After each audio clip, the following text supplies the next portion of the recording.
Assalamualaikum semua. Hai anak-anak. Hari ini untuk Bahasa Melayu tahun 4. Tema 6. Sains, Teknologi dan Inovasi. Unit 16. Kehebatan Sains. Boleh saya bantu ibu? Murid-murid boleh rujuk buku teks pada muka surat 113. Cikgu harap murid-murid bersedia ya. Jom kita mula.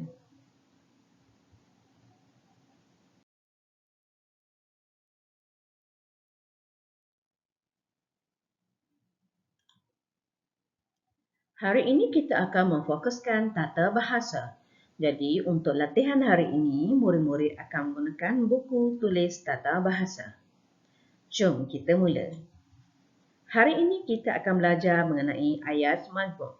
Iaitu ayat majmuk ialah ayat yang terdiri daripada beberapa ayat tunggal. Ayat majmuk terdiri daripada 3 jenis ayat majmuk. Ayat majmuk gabungan, ayat majmuk pancangan dan ayat majmuk campuran. Ini adalah merupakan contoh. Ada 2 ayat tunggal di sini, iaitu sebagai contoh, Zara mengemas rumah. Ibu Zara mengemas rumah. Kalau kita perhatikan, Zara dan ibunya kedua-duanya mengemas rumah. Kata hubung di sini adalah dan yang kita akan gunakan. Contoh ayat lengkap iaitu ayat majmuk. Zara dan ibunya mengemas rumah.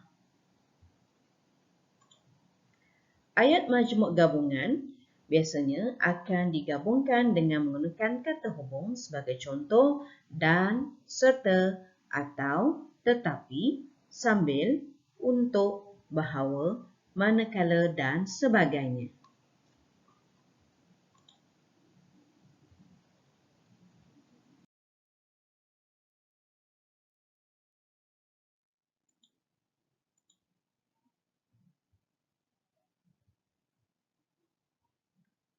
Ini adalah berkaitan dengan boleh saya bantu ibu? Sudah beberapa hari Singki di dapur rumah Zara tersumbat. Zara mencari maklumat daripada internet untuk membantu ibunya Puan Zura. Ini adalah merupakan contoh gambar yang pertama. Perhatikan ada 2 ayat tunggal di sini. Pertama, Puan Zura menggunakan pelocok. Ini adalah pelocok. 2. Singki di dapur Puan Zura masih tersumbat. Nampak? Tersumbat bukan? Kata hubung yang digunakan adalah tetapi. Ayat majmuk.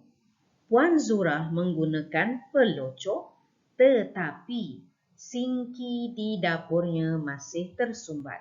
Apabila kita meletakkan ayat tunggal yang kedua selepas kata hubung, pastikan penggunaan huruf kecil seperti contoh ini.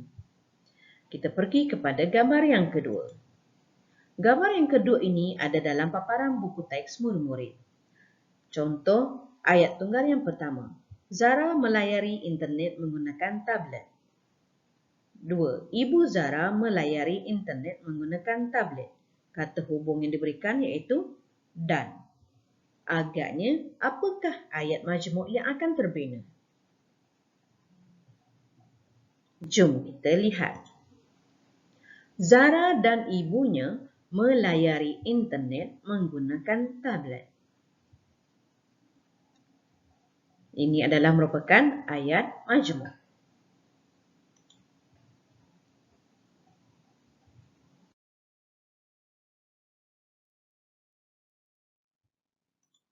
Seterusnya, gambar yang ketiga. Zara mengajak ibunya. Ayat tunggal kedua, Zara mencuba kaedah daripada internet. Kata hubung untuk. Ayat majmuk yang kita boleh bina adalah seperti contoh ini. Zara mengajak ibunya untuk mencuba kaedah daripada internet. Okay. Zara mengajak ibunya untuk mencuba kaedah daripada internet. Jadi kita tidak perlu untuk menulis nama Zara kali kedua. Okey, jadi tambahkan saja kata hubung di antara kedua-dua ayat tunggal tadi. Sebagai contoh seperti ini. Murid-murid kena berikan perhatian sebab ini adalah merupakan bantuan atau panduan murid-murid untuk menyelesaikan latihan selepas ini. Gambar yang keempat. Zara berjalan ke arah Singki. Zara membawa serbuk penai. Kata hubung yang diberikan adalah sambil. Jadi, ayat majmuk yang kita boleh bina adalah Zara berjalan ke arah Singki sambil membawa serbuk penai. Pastikan penggunaan huruf besar dan tanda noktah ditulis dengan betul. Seterusnya, gambar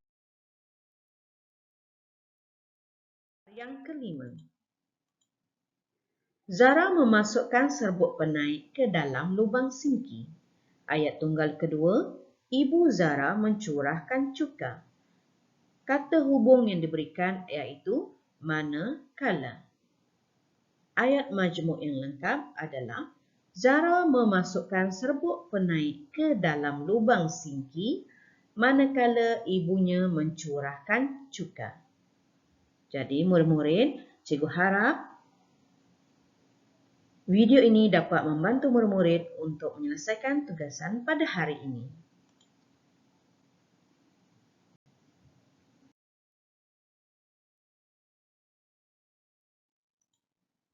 Cara menyelesaikan tugasan pada hari ini.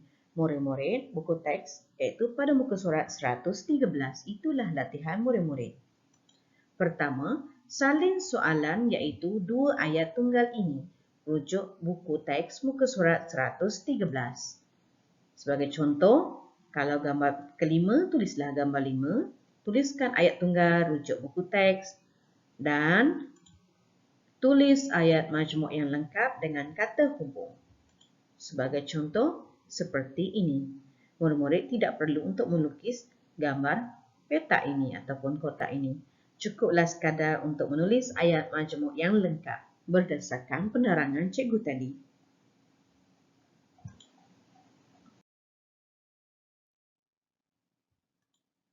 Alhamdulillah, selesai sudah penerangan cikgu untuk PDPR pada hari ini.